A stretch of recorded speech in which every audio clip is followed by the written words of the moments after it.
Willpower and knowledge and emotions are needed, but if we don't have faith friendships that are healthy, we will not develop an authentic relationship with God and become the people that God wants you to become. And so Paul says of Timothy again, I have no one like him. That's the easiest verse in the Bible to memorize. I have no one like him. And this is such good news for me and for you, friends. Church, this is good news. You see, the Jesus that Paul knew personally, gave him permission to need. The Jesus that Paul knew personally gave him permission to need people in his life.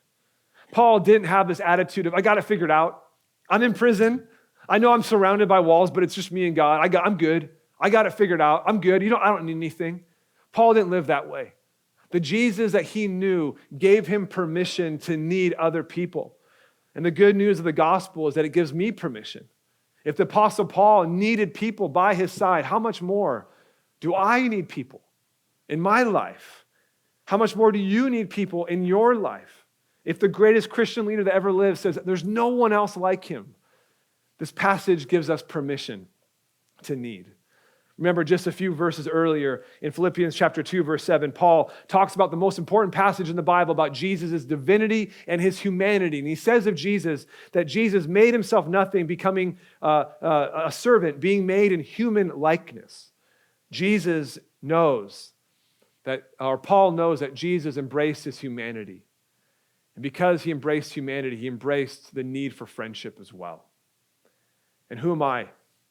If Jesus embraced friendship, if Paul says I need, who am I? My pride to think I'm good. I'm fine. I got it all together.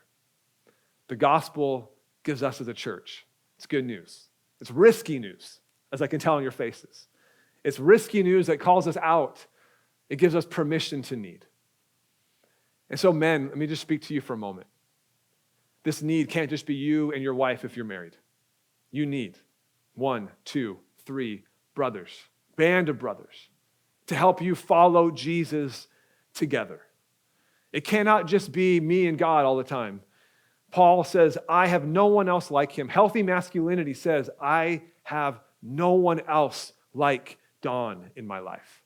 I have nobody else like Ryan in my life. That's what unhealthy masculinity says. I don't need anybody.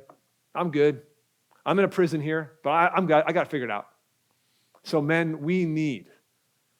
And ladies, does this gospel give you permission to call up a friend and say, I need a friend. I have no one else like Timothy. If you want to go and flame out fast, go alone. If you want to go far, go together.